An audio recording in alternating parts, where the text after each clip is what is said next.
चलो तो आज हम लोग क्लास 10th का फिजिक्स का पहला चैप्टर पढ़ रहे हैं, प्रकाश का परावर्तन। तो प्रकाश के परावर्तन में सबसे पहले हम लोग समझेंगे कि प्रकाश क्या है। जब तक प्रकाश को नहीं समझेंगे तब तक फिर परावर्तन क्या होता है ये कैसे समझेंगे। तो पहले किसको समझना जरूरी है? प्रकाश को समझना जरूरी है। देखिए प्रकाश क्या होता है, तो प्रकाश जो होता है एक प्रकार का ऊर्जा का रूप होता है।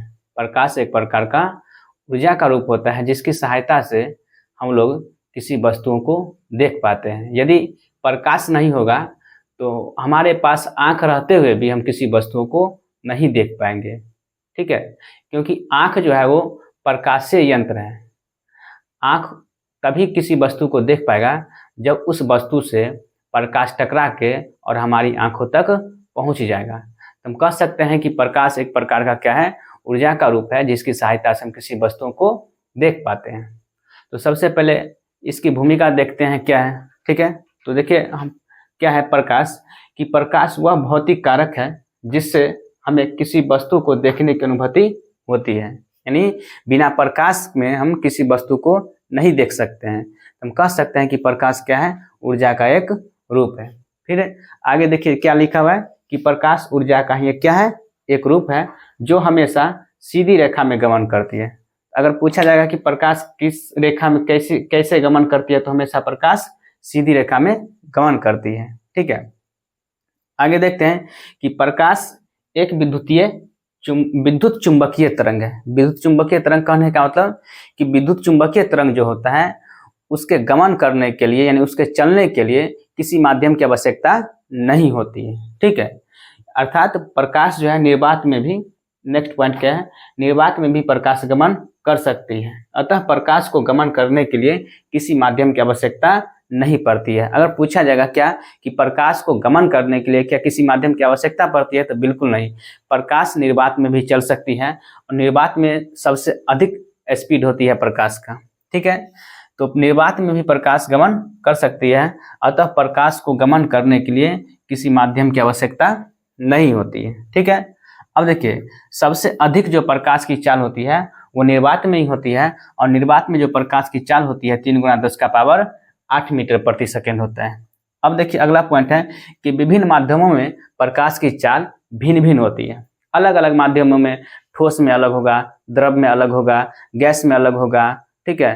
तो अलग अलग माध्यमों में जो है प्रकाश की चाल अलग अलग होती है, ठीक है। तो ये था ये चैप्टर का जो है भूमिका था कि प्रकाश क्या है। तो प्रकाश एक प्रकार का ऊर्जा है जिसकी सहायता से हम किसी वस्तुओं को देख सकते हैं। बिना प्रकाश की सहायता हम किसी वस्तु को नहीं देख सकते हैं, ठीक है। यदि अगर हम किसी वस्तु को देखते हैं तो ये समझिए कि उस वस्तु पे प्रकाश पड़कर और उसे टकरा कर वो प्रकाश हमारे आंखों तक परावर्तित होती है, हमारे आंखों पर आती है, तब जाके हम किसी वस्तुओं को देख पाते हैं, ठीक है। चलिए इस चैप्टर में जो आगे पढ़ना है, अगला जो टॉपिक है किरण पढ़ना है। किरण को अंग्रेजी में रे बोलते हैं। किरण क्या होता है, तो देखिए प्रकाश के गमन पथ की दिशा को किरण कहते हैं। गमन पथ, पथ का मतलब क्या होता है, रास्ता। गमन का मतलब चलना, ठीक है। गमन पथ की दिशा को क्या कहते हैं, किरण कहते हैं, ठीक है।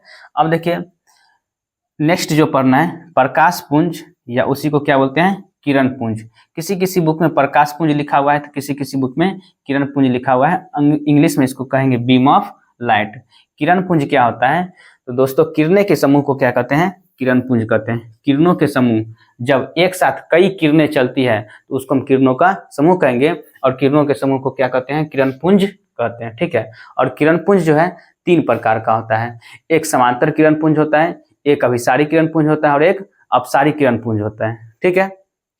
तो देखिए किरण पुंज समझ गए हम लोग, उसी को प्रकाश पुंज बोलेंगे या किरण पुंज बोलेंगे। किसको किरण पुंज कहेंगे, सीधी सी बात है कि किरणें की समूह को क्या कहेंगे, किरण पुंज कहते हैं, ठीक। नेक्स्ट देखिए किरण पुंज कितने प्रकार का होता है, 3 प्रकार का। बहुत बार पूछा गया क्वेश्चन है कि किरण पुंज कितने प्रकार का होता है, तो 3 प्रकार का होता है। पहला जो है ये समांतर किरण पुंज है। पहला क्या है, समांतर किरण पुंज है। दूसरा अभिसारी किरण पुंज है, और तीसरा अपसारी किरण पुंज है, ठीक है। किरण पुंज कितने प्रकार का होता है, तो 3 प्रकार का होता है। पहला समांतर किरण पुंज, दूसरा अभिसारी किरण पुंज, और तीसरा अपसारी किरण पुंज, ठीक है। अब देखिए समांतर किरण पुंज किसको कहेंगे, ठीक है।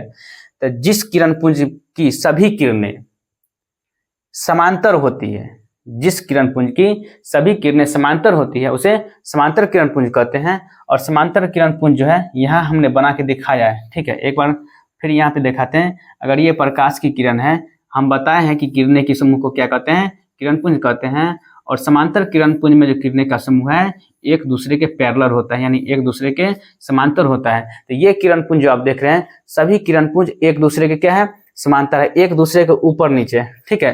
तो समांतर किरण पुंज में क्या होता है कि सभी किरणें एक दूसरे के समांतर होती है, ठीक है।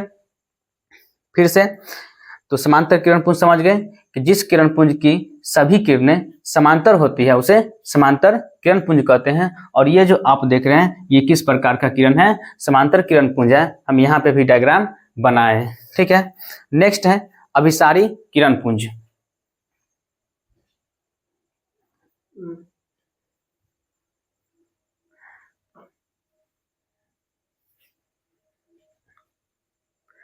नेक्स्ट चलिए देखते हैं, नेक्स्ट क्या है, अभिसारी किरण पुंज, ठीक है। अभिसारी किरण पुंज देखिएगा, जिस किरण पुंज की सभी किरणें एक बिंदु पर मिलती है, यानी अनेकों दिशा से आएगा किरण पुंज और एक बिंदु पे मिल जाएगा। जैसा कि यहाँ पे हमने फिगर से समझाने का कोशिश किया। देखिए एक बिंदु है, अनेकों दिशा से किरण पुंज आ रही है, अनेकों दिशा से किरण पुंज आ रही है और एक बिंदु पे जाके मिल रही है। तो इस प्रकार के किरण पुंज को क्या कहेंगे, अभिसारी किरण पुंज कहेंगे, ठीक है। अभिसारी किरण पुंज, ठीक है। नेक्स्ट क्या है, अपसारी किरण पुंज। इसमें क्या है कि अपसारी किरण पुंज में एक बिंदु स्रोत से प्रकाश निकलकर और विभिन्न दिशाओं में फैलते चला जाता है। अपसारी, अप का मतलब क्या, एक जगह से निकल के विभिन्न दिशाओं में फैलते जाना। अभिसारी का मतलब होता है कि विभिन्न दिशाओं से आकर और एक बिंदु पे मिल जाना। देखिए हम यहाँ पे कोशिश करते हैं समझाने का।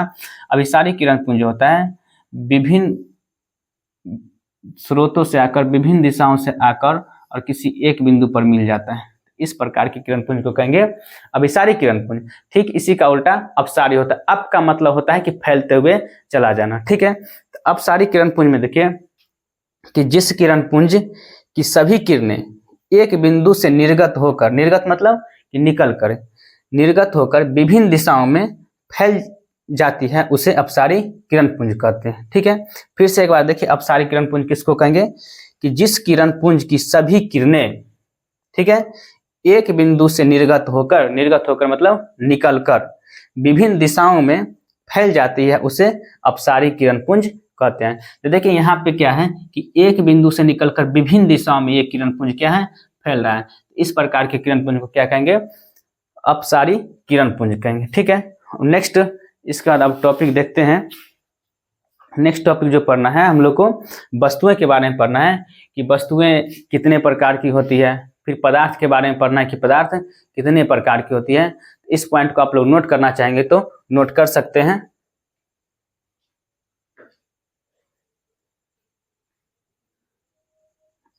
चलो तो इससे आगे अब हम लोग वस्तुएं के बारे में देखते हैं कि वस्तुएं, एक प्रदीप्त वस्तुएं होता है और दूसरा अप्रदीप्त वस्तुएं होता है, ठीक है।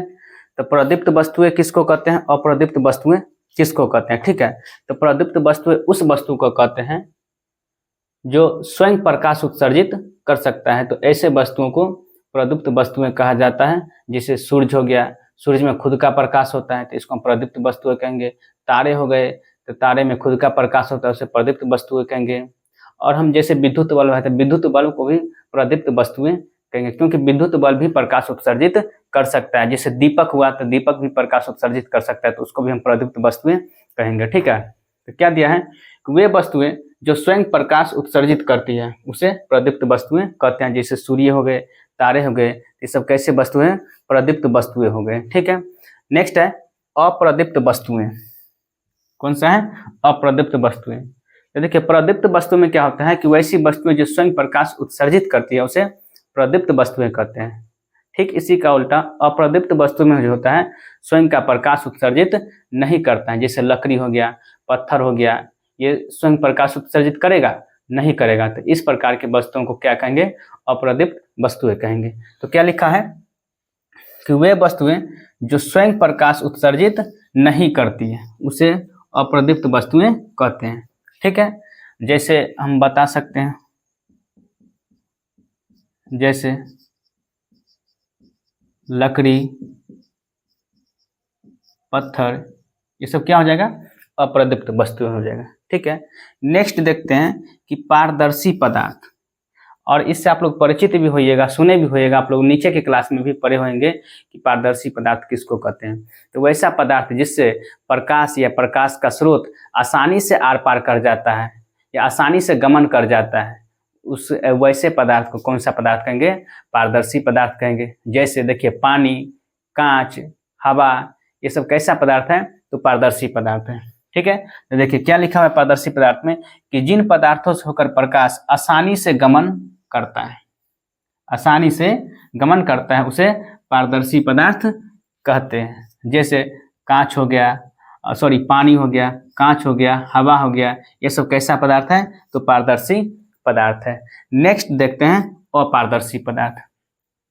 अपारदर्शी पदार्थ किसको कहेंगे, तो वैसा पदार्थ जिससे होकर प्रकाश जो है गमन नहीं कर सकता है, प्रकाश आर पार नहीं कर सकता है, तो ऐसे पदार्थ को हम लोग अपारदर्शी पदार्थ कहते हैं। जैसे देखिए लकड़ी हो गया, पत्थर हो गया, इससे होकर क्या प्रकाश पार करेगा, अगर लकड़ी पे अगर हम टॉर्च जलावेंगे तो उससे प्रकाश पार करेगा, नहीं करेगा। ठीक है, तो एक ऐसा वस्तु हो गया, अपारदर्शी पदार्थ हो गया, जैसे लकड़ी, पत्थर। ठीक है, नेक्स्ट है परभासी पदार्थ। तो परभासी पदार्थ किसको कहते हैं, तो वैसा पदार्थ जिससे होकर प्रकाश का कुछ अंश आर पार करेगा, प्रकाश का कुछ अंश ही आर पार करेगा, तो ऐसे पदार्थ को हम लोग परभासी पदार्थ कहते हैं। ठीक है, जैसे देखिए लिखा हुआ है कि जिन पदार्थों से होकर प्रकाश का कुछ अंश बाहर निकलता है, प्रकाश का कुछ अंश बाहर निकलता है, उसे परभासी पदार्थ कहते हैं। जैसे घिसा हुआ कांच, कांच समझते हैं, शीशा को कहते हैं। ठीक है, अगर कांच घिसा हुआ है, उससे आप देखिएगा प्रकाश को आर पार करा के, तो उसका कुछ अंश ही आर पार करेगा, घिसा हुआ कांच हो गया। जैसे तेल लगा हुआ कागज है, तो तेल लगा हुआ कागज भी कैसा पदार्थ हो जाएगा, परभासी पदार्थ हो जाएगा, उससे होकर प्रकाश का कुछ अंश ही आर पार कर सकता है।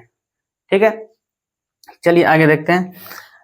आगे है पारभासी पदार्थ, ये हो गया। ठीक है, नेक्स्ट है क्या, प्रकाशीय माध्यम। तो प्रकाशीय माध्यम किसको कहते हैं, समझिए कि वह क्षेत्र जिससे होकर, या हम यहाँ पे ये भी लिख सकते हैं कि वह माध्यम, ठीक है, कोई दिक्कत नहीं चलेगा, वह क्षेत्र या वह माध्यम। तो वह क्षेत्र जिससे होकर प्रकाश वस्तु से निकलकर आंख तक पहुंचती है, वह क्षेत्र जिससे होकर प्रकाश वस्तु से निकलकर आंख तक पहुंचती है, उसको क्या कहते हैं, प्रकाशीय माध्यम कहते हैं, प्रकाशीय माध्यम कहलाता है। जैसे हवा हो गया, पानी हो गया, कांच हो गया, ये सब क्या हो गया, प्रकाशीय माध्यम हो गया। ठीक है, तो देखिए आप लोग लिखना चाहते हैं तो लिख सकते हैं। फिर हम आगे देखते हैं क्या है,